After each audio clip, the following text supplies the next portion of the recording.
I've just written as well. Rick tells Laurie Carl's a psycho. He wanted to watch. And I was like, well, that's going to be some awkward parenting conversations. So I can't that's remember. forthcoming.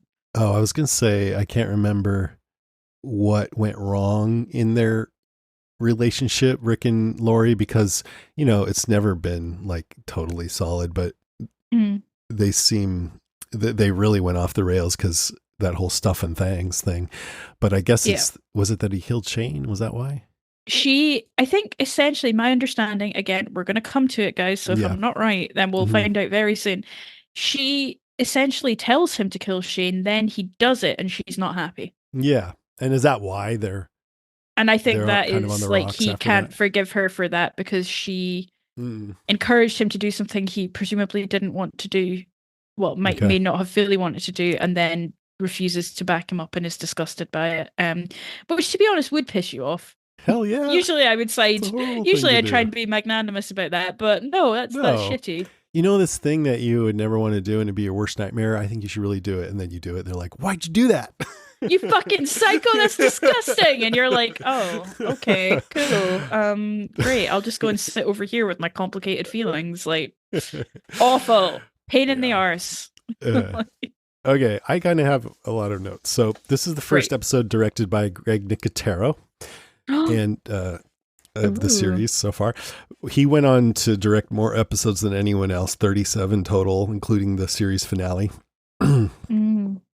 It was written by Angela Kang, who of course went on to be showrunner. And by the way, she was going to be the showrunner of was going to be the Daryl and Carol show, but then she opted out. And I think it's because she got this 8-figure deal with Amazon to develop shows. Yeah, and hasn't the first one been binned? Yeah, well, all but that. She was developing a TV series about this Spider-Man character, Silk, who's about Cindy Moon, I think Korean American girl who got bitten by the same radioactive spider as Peter Parker. And Amazon, I think the pandemic might have made a problem with this, but anyway, Amazon recently passed on the show, but Sony's supposed to be shopping around to others, so it's not completely dead Okay. yet. It's not dead. But Right. maybe. Cool. But she still, I think, has that deal with Amazon. So we may, hopefully, if this doesn't fly, see more stuff from her. I'll be interested to see So. what she does. I've interviewed her twice, and I just went back and listened to both of those trying to find that quote. And she's just a blast to talk to. Super cool person. I'll bet. Yeah. So, yeah, that's it with her. Let's see. Early on in this episode, Herschel said a dozen steer busted through the fence. So I guess that's how this maybe zombie got in there, and maybe the rest that we see in the finale. I don't know. That makes sense. I guess I only had one more. Scott Wilson, that whole thing where he's like sitting next to Beth saying doodlebug, go away home. I remember me and Karen really thought that was cute. And so when I'm doing a lot of clips today, but when I interviewed Scott Wilson, I asked him about it. We particularly like the one where you're with Beth and you're singing the Doodlebug song. Was that scripted? Yeah. Actually, no. That little Doodlebug song was just something that was improvised there. But that's a rarity. Most everything is scripted. The writers are sensational on the show. They're really, really fantastic. Yeah. Is that something you came up with? Is that one of our listeners actually said that her grandfather calls her Doodlebug, I think, and maybe it's a thing in the South? Well, it is actually. I remember it from when I was a kid, and we used to play under my grandparents' house that was kind of up on bricks, and they had these little funnel-type holes in the sand. We live in South Georgia. And you take a little stick and run it around in there and say, doodlebug, go away home, blah, blah, blah, blah, blah. So there's other lines to it. And so I remembered that, and I thought, I'll throw that in. That was awesome. Terrible. That's it. Oh, that's lovely. What a cool guy. Yeah. Yeah. Oh, I love that. Okay, I have not many notes, to be honest. Just that Maggie, it's interesting, Maggie is now with our group a lot more. So, like, you see her at the campsite when Rick comes back from not having killed Randall, and at the start when they're waiting to hear what Daryl's found out, Maggie's with them rather than in the house. And I thought that's a shift. She's clearly spending more time as, I don't know, she's really the bridge between the farm and the group, and that's starting to become more fluid as she spends more time with them. So it's a nice thing to see. Mm-hmm. I also have my IMDb notes that say Greg Nicotero wanted the cow to look eviscerated, so he bought real entrails from a butcher shop. The outside temperature was so high, the entrails steamed on their own at first. So that's yummy. I hope everyone's eating while they're listening to this. Unlike most episodes, the theme music is not played over the closing credits. Instead, there is only silence. The name of the episode, Judge, Jury, and Executioner, implies these roles will be filled out for Randall's fate. However, only the judge and jury roles pertain to him, with Rick as the judge and the group as the jury. The executioner is Daryl, who instead kills a suffering Dale when Rick cannot bring himself to do it. I guess so, but the idea was, I mean, that phrase typically is employed when you're saying, oh, you're the judge, jury, and executioner, as in you're everything all at once. This person's not getting a fair trial here. Right? Yeah. Only another two. Just reaffirming that Dale's death is the first in the show to be honoured with silent credits. The final one, I think, is a stretch. In this episode, Rick says to Laurie, look, I know how you feel about the death penalty. Maybe a nod to Sarah Wayne Callie's other commonly known character, Dr. Sarah Tancredi from Prison Break. Tancredi was opposed to the death penalty, an essential character in the series. And if you listen to that episode of John Bernthal's podcast, you'll hear a lot more about Prison Break. And in terms of the timeline, this is day 81. Rick has only been awake for 22 days, so that's 3 weeks and a day. A lot has happened. So I've been debating a little bit on, I've had more thoughts about this whole talk that you and me and Rennie had about the possessive patriarchy. Okay. You know, and I wanted to go back and listen to Rick saying, that's my wife, because the way that Rennie said it was, he had a real intensity to my wife, and so I was going clip crazy. So I have clips. He actually said it twice. So I'm going to play through those. They're pretty quick. That is my wife. That is my son. That is my unborn child. I will stay alive to keep them alive. And then here's the second time. That is my wife. That is my son. That is my child.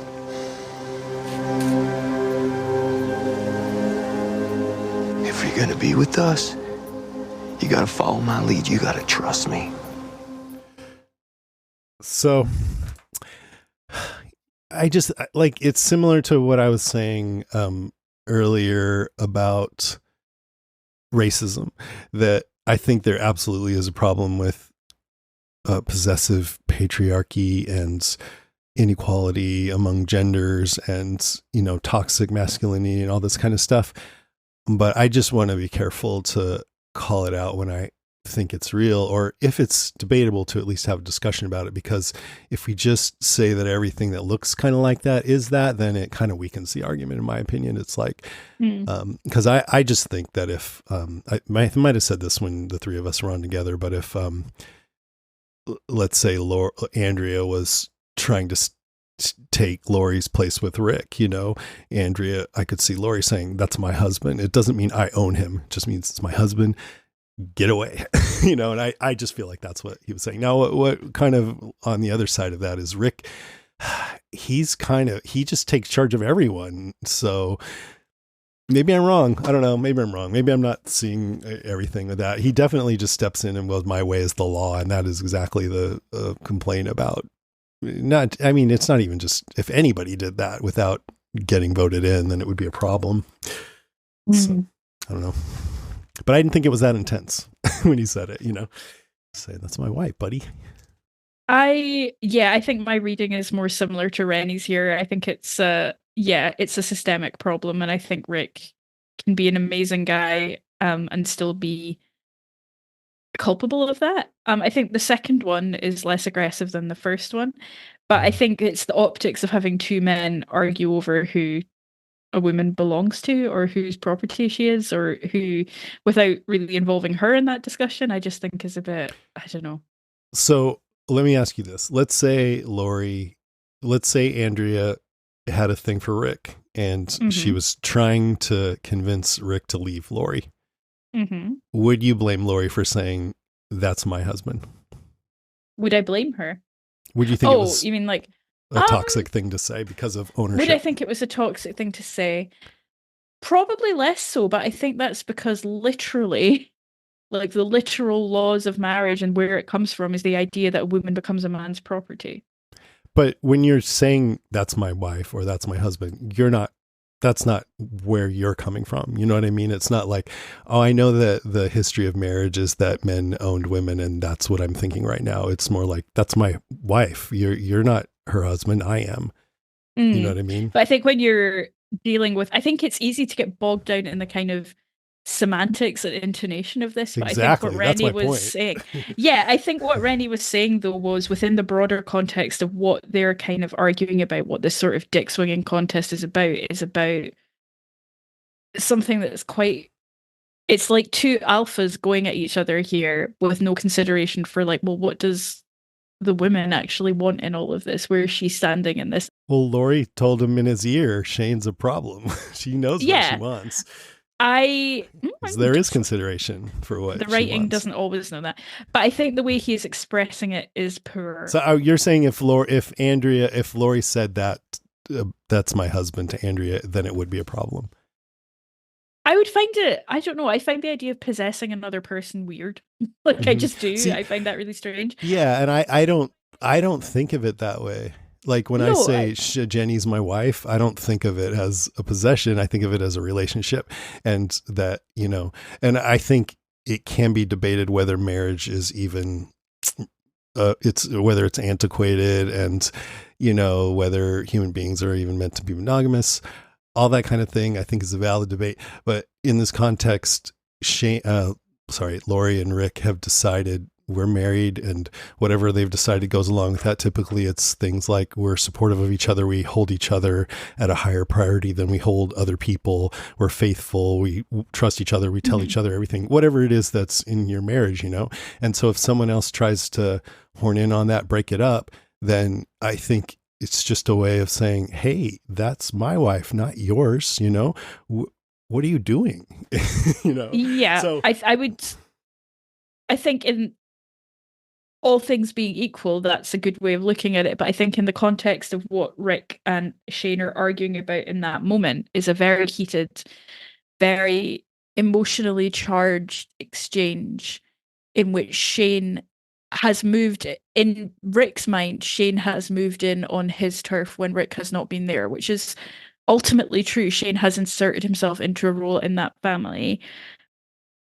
But the way in which they're negotiating that in terms of possession and ownership, to me, is problematic because it's not coming at it as being an equal partnership or an equal family dynamic. It's coming at it as who is the head of this situation, who owns this situation, whose right is it to do X, Y, and Z. And the way in which it is negotiated with the two of them is, to me, problematic. And I think that's what Rennie was picking up on. Okay, so I respect you guys both, right, to have those opinions. To me, that is the exact thing that I'm trying to speak out against, is when like bringing something to a situation that I think actually isn't there can weaken our argument for when it is there. So there is a problem with toxic masculinity and patriarchy. And in this case, I think you could talk about it in those terms, but to me, there's nothing about ownership in what Rick is saying. And I think Lori would say the same thing if Andrea was trying to horn in on her and Rick's situation. That's my husband, not meaning I own him, but meaning we have a relationship and it's not your place. And especially because Lori did go to Rick and say, look, Shane is a problem. You need to do something about it. So it was all at her urging that he's trying to do something here, like they're a team and Shane's trying to break up the team. That's how I see it. Like I said, I could be wrong. And so I think it's good to talk about it. Yeah, I'll be interested. I would be interested to know what other people's opinions are. And I'm sad that Rennie's not here to talk about it, because I feel like I'm arguing the case for I think you're feminism doing on my own.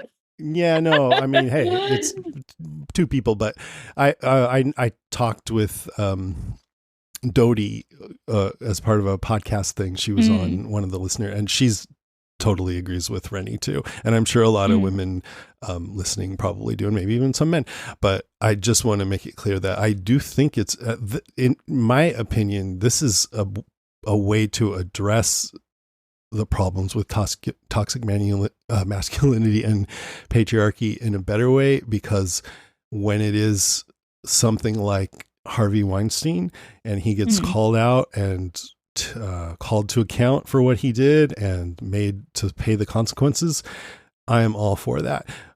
I want to see a very just application of all that so that everyone can get on board with it. And I just think that if anytime there's something that kind of looks like it and gets labeled it, then it's less likely that people who are sort of on the fence and persuadable will understand. They'll just be like, oh no, it just seems like anytime you say, someone says my wife, and then you say, oh, you're being a toxic man because you own her, stuff like that. I've not said that. Also, No, I'm gonna come in with this. I'm gonna come in with this, to be honest. Good. I'm sorry. I right. don't want to mischaracterize. No. I'm coming in. I'm like, right, I'm sitting up now. That is really nice, and that is really cool that you think that. And I just said that sounding really sarcastic, but I do actually mean that. But there is an element of lived experience that comes with being a woman or a genderqueer person when you hear these things and when you live the experiences that we've lived our whole lives and what we've been told our worth is and what we've been told our aims should be and what we've been told our places in society and the systems all around us that are built up to tell people, you're going to be X, Y, and Z, but not too much. You're going to be X, Y, and Z, but never the same as a man. You're not going to get paid in the same way. The systems that make you want to be with a partner, the ones where you want to show your commitment to somebody, are based on ancient transactional property laws. Like, you can't even, until very recently, go into partnership with somebody without it playing into a literal system of patriarchal power. It's really hard to kind of have these conversations, I think, because we're coming at it from two such different perspectives. And it's like, I want to be an incredibly good ally when I can be. I want to be a good ally to my friends who are trans. I want to be a good ally to my friends who are male. I want to be a good ally to everyone who I love and care about in the world. But at a certain point, I have to step back and say, I actually don't know what that's like. And I actually don't know, because I've not brought the same baggage that you've brought to this in how you interpret and understand it. And I think that's where our vocabulary of things like microaggressions or expectations or self-belief about our place in society comes into play. So when I hear men like Rick and Shane, who are powerful men who have held positions of power, they've been law enforcers, they've been white cisgendered men who've lived at the very top of the pecking order. I assume Rennie, I don't want to speak for you, Rennie, so I apologize if you're listening and you're like, Lucy, that's not what I meant. When I hear them talk about things like my wife and my unborn child and lay down the law in terms of possession, it does get my back up, and it does make me feel perhaps Rick is not in that moment setting out to be toxically masculine. Perhaps in that moment, what he's saying isn't being as pointed or as upsetting as I feel that it is. However, I don't think that invalidates my right to say that is a toxic attitude and I don't like it and it annoys me. Sorry, That's my rant. No, it's great. I'm glad you spoke up and you found your voice. I did find my voice. Thanks. All I needed was a man to show me how to speak, and I was able to. What do you think Rick could have done that was better in this situation where Shane is trying to get Rick or Lori to leave Rick for Shane, and Lori has told Rick that Shane is dangerous, and Rick wants to have a talk with Shane to tell him, here's how you can still be a part of the group. What could he have said in that moment that was different, that would have not played into all of this? I think Lori could have been a part of the conversation. Why is she not there? But she's the one who told Rick to handle it. Remember? Yeah, that's a problem in and of itself, though, isn't it? But here's where we are. Okay. Here's where we are. Shane, she told Rick to do it. They went off. Now, in this moment, what does Rick need to do? just not say anything. Or, I mean, he definitely, I don't think should be like, go for it, Shane. Marriage is antiquated and you need to just go ahead and, you know, try to take her. And if she wants to go with you, that's fine.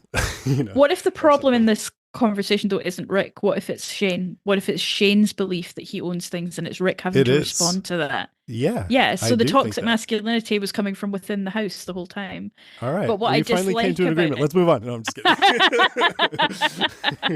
But I think the whole, I will take that perhaps Rick doesn't believe that Laurie is his property. What I take issue with is that these two men are dancing around issues using these terms and frameworks of like possession and ownership. I find that really tiresome and it bothers me. Particularly in the context of an episode where Laurie's then standing in the kitchen like a fucking 1950s housewife going, "We just have to let them doesn't help out." things. No. But I don't know. I honestly, and maybe we won't come up with it here, but I can't think of what Rick could say that would satisfy you guys about this, you know, that you would leave be like, Laurie that was alone. a very healthy Use her name thing to say. Like leave Laurie alone. Laurie is a Laurie person. alone. She doesn't want anything to do with you. Like not my wife. Yeah, like yeah. give her a name. Thank you. Yeah, that's just like don't. Laurie and I have been married. We are married. You know, like just not that's my wife. Like we are married. I like it. That's my partner. You know, like, but I think. Yeah, bring her name into it. Say her name. We're a bring it married into couple, it. Talk about a person. Laurie's scared. You've upset Laurie. Like, I care about Laurie. I love Laurie. She is my wife. She's my co-parent. Not like she's my wife, but like, you know, she's someone I have married. I don't know. I but love that there's you just ways said she's my wife. Yeah, no, I'm like, she's my wife. Oh, wait. But no, in a different tone. Jason's like, edit the podcast there. I just won. But yeah, I think I don't there's want to definitely... Yeah.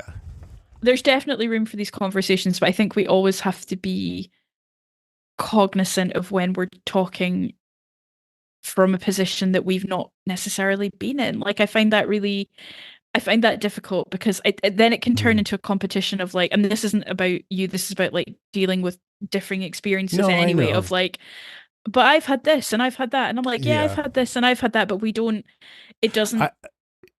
I resist the idea that I'm not allowed to talk about things because I you're haven't definitely been in allowed. every position, but I also understand the point that I need to listen to.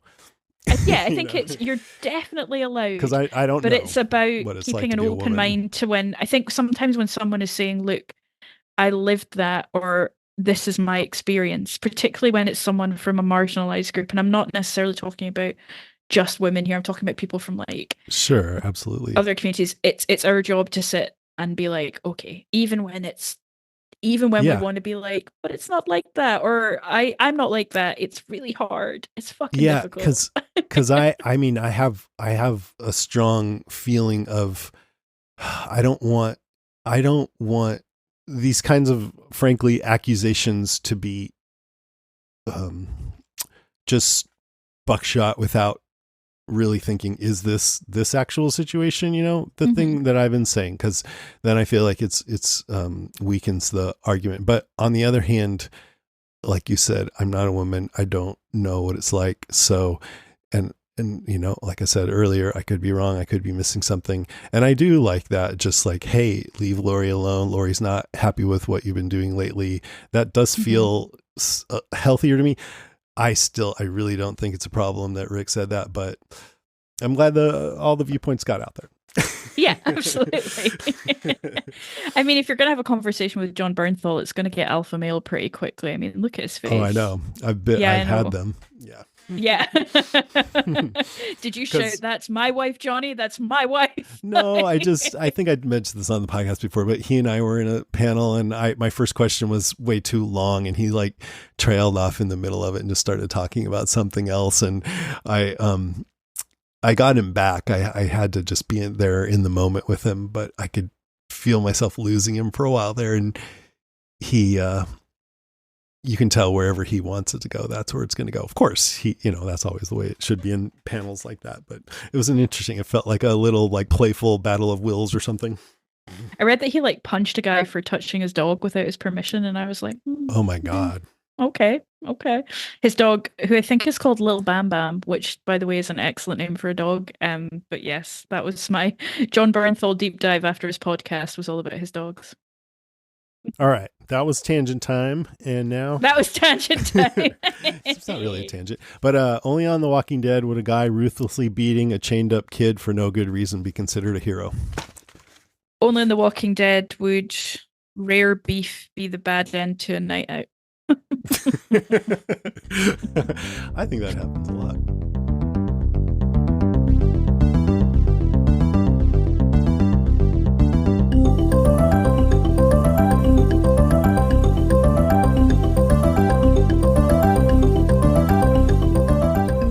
We're back. It's time for Listener Moans, Groans, and Grunts.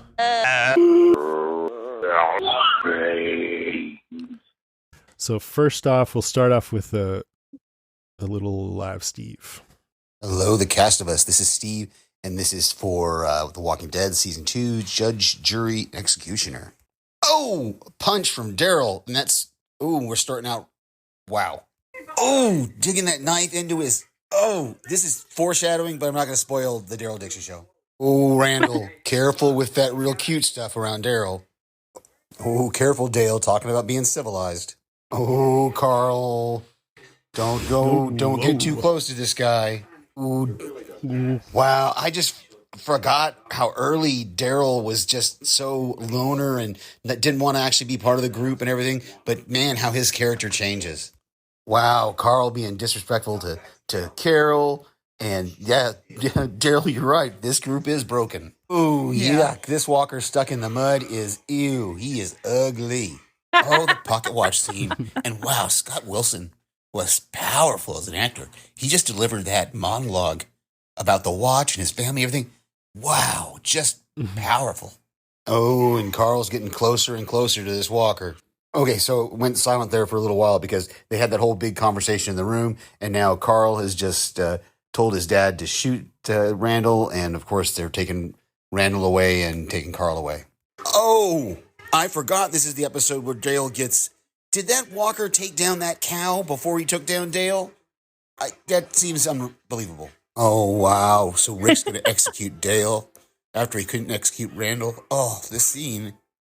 Oh, Daryl does it. Oh, and Dale lifting up his head to the barrel. Oh, wow. And we go right to the closing credits. No music, no anything, just quiet. All right.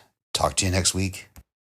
Oh, Steve. It's interesting how we're all upset about the horses that have died on this show, rightly so, but do we care about the cow?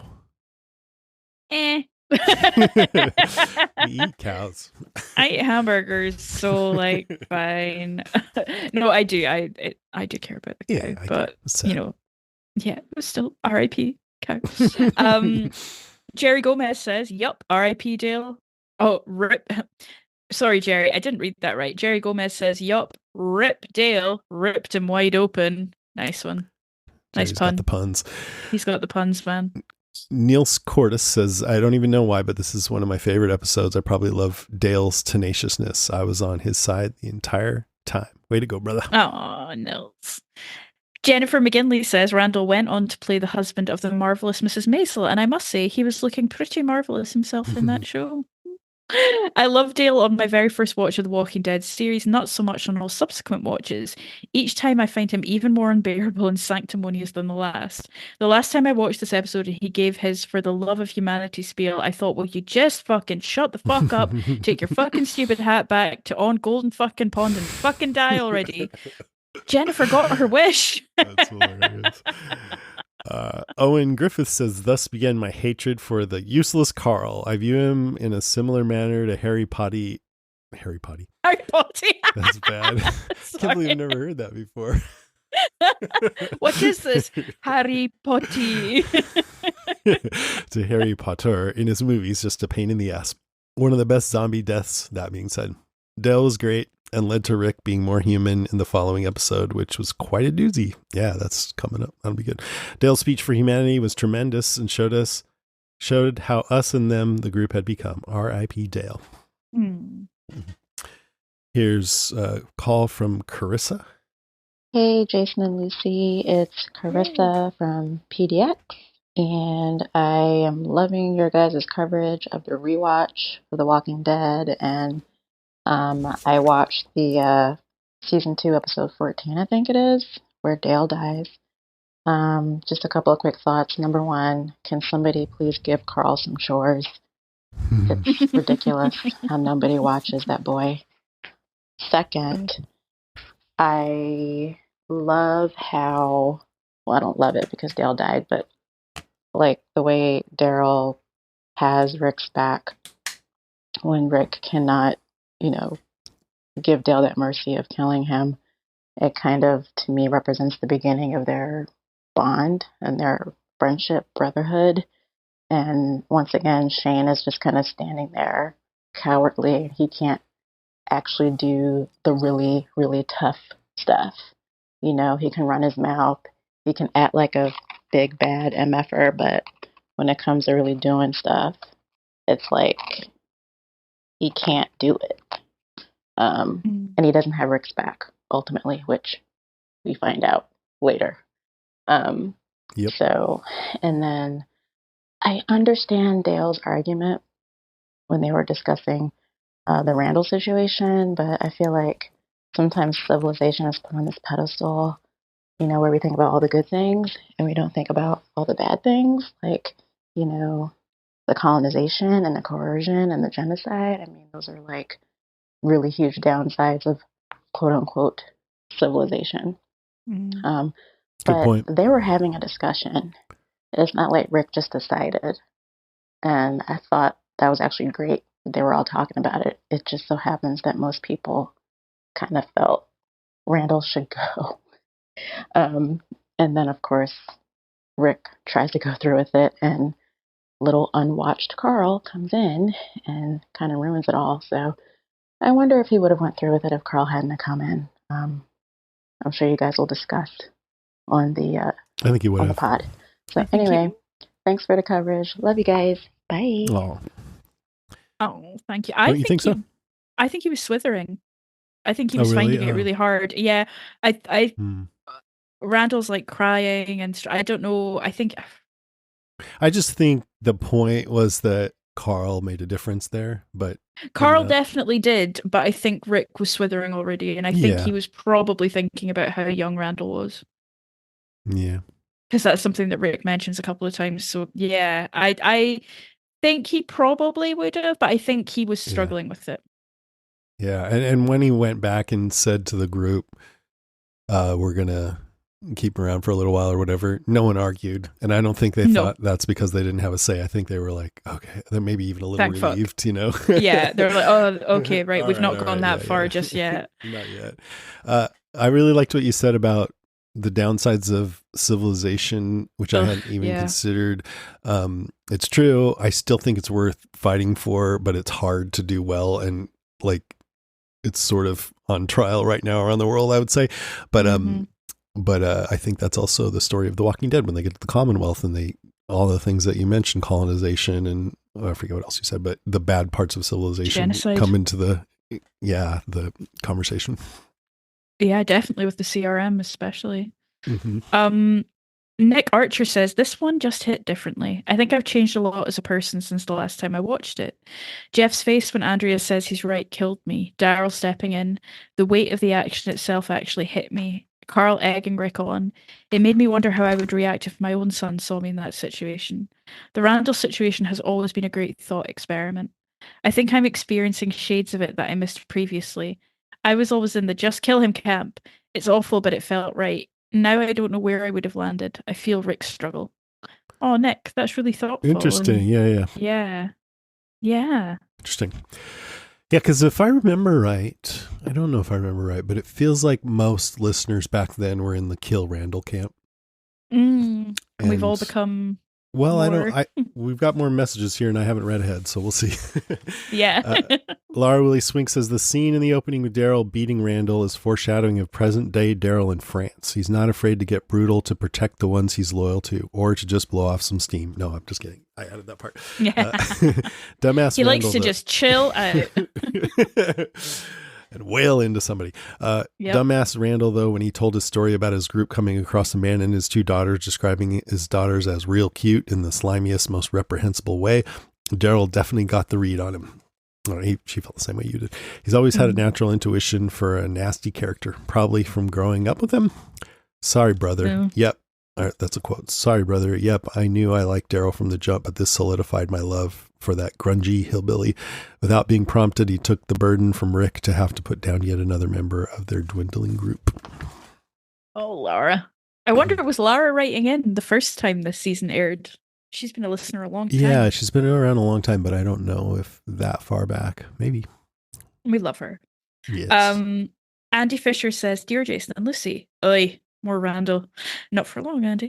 Rewatching this episode, I was amazed at the look of the show by how beautiful the actors, the clothes, and Herschel's farm are. Spoiler? The argument about what to be done with Randall seems overwrought, especially in lieu of what happens in later seasons. Never has so much talk gone on about the life of one dumb teenager. Rick's group hadn't encountered the endless parade of psychos yet. Knowing what's right ahead of them makes the Randall discussion seem a little quaint.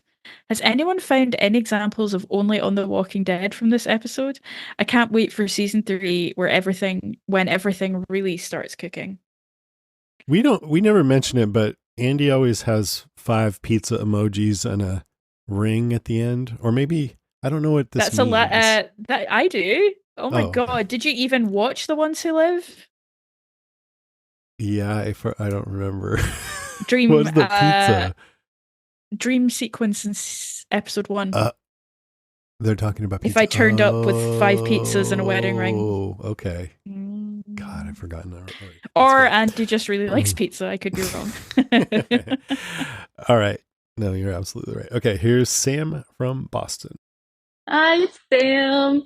This is one of my favorite episodes of The Walking Dead, as odd as that may seem. And it's actually one of the episodes I'll show people if they haven't watched The Walking Dead, because it kind of has a beginning, a middle, and an end, and you can just give them a quick synopsis of what the first season and a half is about. And then they get to follow these characters as Dale pleads for Randall's life, and they get to be put into this situation that us as the audience is put into, as well as the characters, which is, something that Rick realized in the Nebraska episode. Our way of doing things is gone. You have to protect yourself and those around you, and you cannot hesitate. And if you try to live your life the way civilization used to be, when you could call 911 and get backup and the police, you're going to die, and maybe the others around you as well. The past has to be just as dead as the walkers outside. We have to let that go. And we sort of see this play out as the different characters come to that realization. I think Glenn sort of picked up on that in the Nebraska episode as well, because he's hesitating, he likes Dale, and then at the end, it's kind of like, well, I hesitated last time, Dale, and I almost wasn't back here for Maggie. And we see Carl learning this lesson in a different way too, of not killing that walker. He's a little kid. And at the same time, by not doing that, that walker wandered into the field and killed his friend. At the same time, Jeffrey wanted off the show. So, Carl, it's all good. It was still a pretty horrific lesson. And I do like that scene in the farmhouse. I think it is so in tune with how people would struggle. People hesitating, being ambivalent, being back and forth. Even Carol being like, I don't want to talk about this anymore. Do it or don't. I don't want to be a part of it. I'm like, oh my gosh, someone must have spoken to a psychologist or something. This is exactly how this would go. It's fantastic.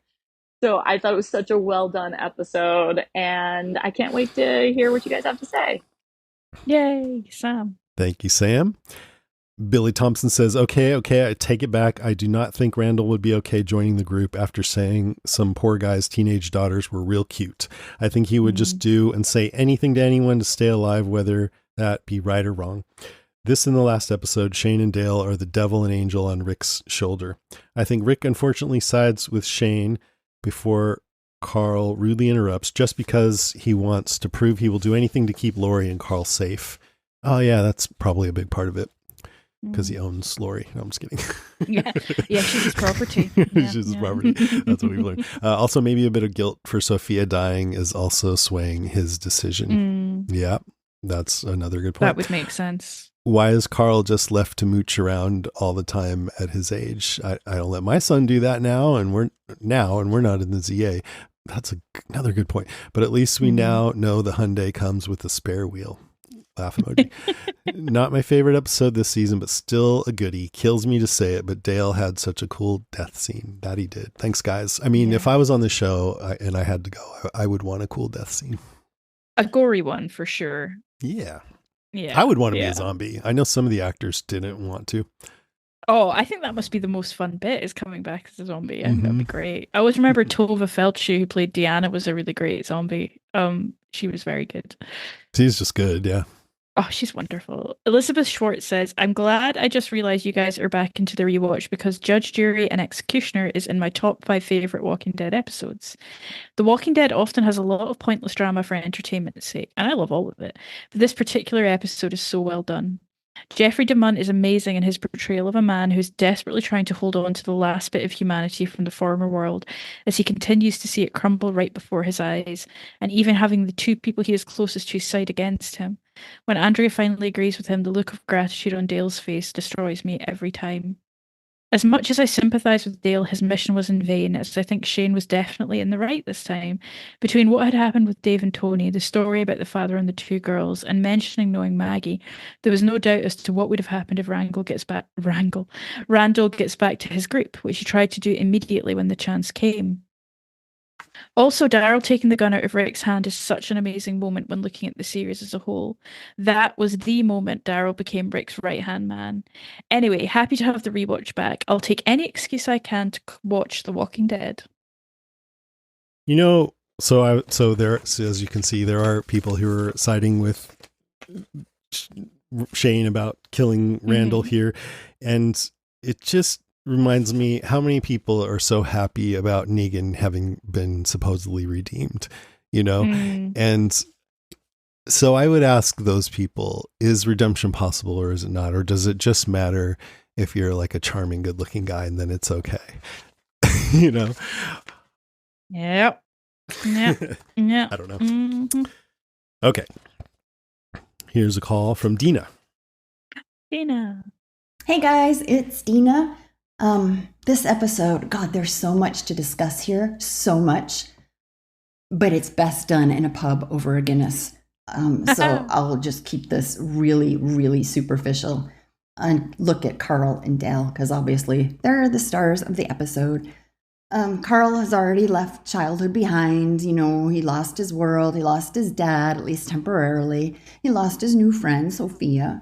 But I think this is the episode where he really grows up. He just cruelly, I think, taunts that walker. It's trapped. I don't know. Something about that creature's eyes. It just reminds me of a kicked dog. And it's not his fault, of course, that Dale dies. But I think his actions are the catalyst, and he knows it. He'll internalize that for the rest of his life, and it'll shape his character, his short life. I mean, I think we've all had moments in childhood where we did something pretty shitty that hurt someone else. Or at least I did, which I'm not going to confess here. And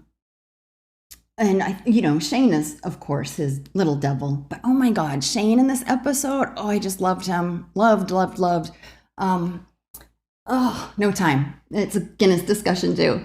As for Dale, Rick doesn't kill him because Carl sees what he's about to do, blah, blah, blah. But Dale did say that Rick's sole purpose is to influence his son by using a good example or being a good example. And I think Rick internalizes that in that moment. Rick shows mercy temporarily. And Cooper, Carl. I'm watching Twin Peaks at the same time. Amazing. He goes through his own darkness, but ultimately he wants peace. He wants Dale's vision of civilization. And in turn, it causes Rick to forget his vengeance and move forward to that same goal. Skimming the surface again, no time. I think in the end, it's Dale's evisceration that brings the whole group together for one moment in mind and body. And And he influences all of them in that moment, except for Shane. It's too much to go into, but if you look at Glenn, he's always been a father figure to Glenn. And Glenn keeps his memory alive. I just remember that one episode where Abraham asks how he learned to fix a vehicle. And Glenn starts to say, and then he says, never mind. And it's like a secret between Glenn and us. It was just awesome. And Daryl, I think in the moment, it's immediate, his effect on Daryl. He tells him he's a decent man. And sure, Carol tells him this, but Dale's a man. He's a man, and I'm sure Daryl has never heard that in his life. Certainly not from his father, and certainly not from Merle. And it's Daryl who takes the gun and puts Dale out of his misery. And I think that's the first step to him becoming a leader. And I'll end with that because it always ends with Daryl for me, as you know. I'll talk to you soon. Take care. That's great. Oh, Tina, that was great. Yeah. Dina's going to come guest with us in the season 4 episode where Beth and Daryl drink moonshine, right? Do they both drink it? moonshine. Yeah. They That'd be drink cool. moonshine and listen to the mountain goats. All right. Rachel Teal Edwards says, historically, I've actually found Dale really cringy and annoying, not just in this episode, but all around. I know, blasphemy. Oh, no, a lot of people think that. In fact, I found him more like that on this rewatch than I did when I first watched it. In this rewatch, though, I've softened to him and was actually sad to see him ripped apart, which is totally shocking and gruesome, by the way. Loved it. The problem is he's arguing super emotionally to save the boy's life, but offers no alternative solutions. Yeah. Didn't he say, what? I thought he had said a couple things. Oh, well. Anyone who wanted to spare him should have offered to take full responsibility for him, including Rick. Oh, God. I'll walk him every day. They did. I think Dale did say that when they said who's going to, be by his side all the time or whatever, when they were having the discussion. He said he would. Some thoughts on characters now versus their future selves. Carol says she wants to be left out of the whole thing. She turns into an ice cold killer soon enough and then eventually reverts back to wanting no part in any of it. Yeah. That's good. Yeah. Yeah. Maggie suggests keeping him as prisoner, which she eventually does with Gregory until she hangs him. Herschel says he leaves it with Rick, which tracks with his future self generally trusting Rick's instincts and leadership. Rick seems to learn that the lesson is nobody gets a chance, just kill them all. That definitely makes for better TV. The way Lori says, quote, if you think it's best to Rick sparks pure rage in me. She says this same phrase multiple times in different scenarios, and every single time it's so passive-aggressive and patronizing. It's not firm agreement or disagreement. It comes off as agreeing even though she disagrees. No wonder Rick never wanted to actually fight with her pre-apocalypse. You can't fight with that. That's a good point. Big episode for Daryl. He steps up in more ways than one, showing us that he's observant and smart and that he's dependable, willing, and able to do the hard things. Although the violent scene with Randall at the beginning seems out of character, it's becoming clear why so many people, including me, fell so deeply in love with him. Oh. And we have one more call, and it's from Renee, our friend Renee. No way, Renee. Love Renee.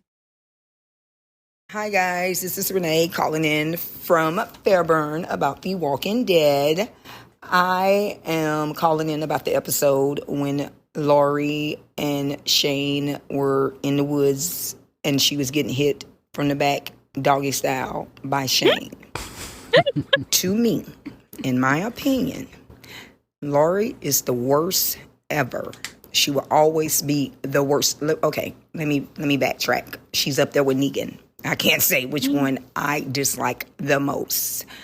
I guess as a woman, it would be Laurie, because I feel like there is no way in the hell I would ever sleep with my husband's best friend. My husband's best friend is like a brother to me. He's family to me. And if an apocalypse broke out, he's going to protect me regardless. I do not have to sleep with him in order for him to protect me, since that is the excuse that everyone uses when it comes to Laurie, that she slept with Shane because she needed someone to protect her. And Rick was not there, so Shane is the closest person to Rick. That is awful.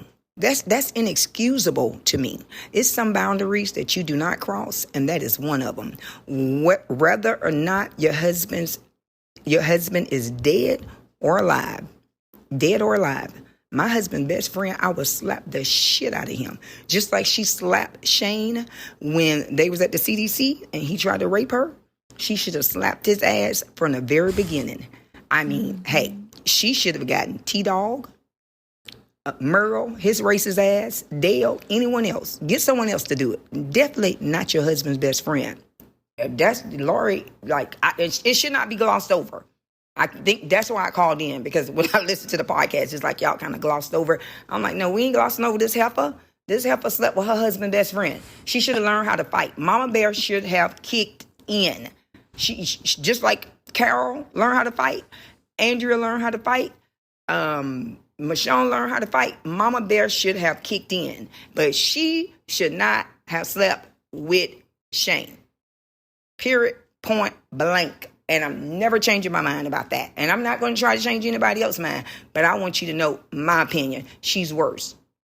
Andrea, awful, because just awful, but not like Lori, just on a different level. And I ain't even gonna say Andrea awful. Andrea just tried too hard. She just was doing too much. Like I said, that little leaning back and always got that little damn green purse or whatever she always had on her shoulder.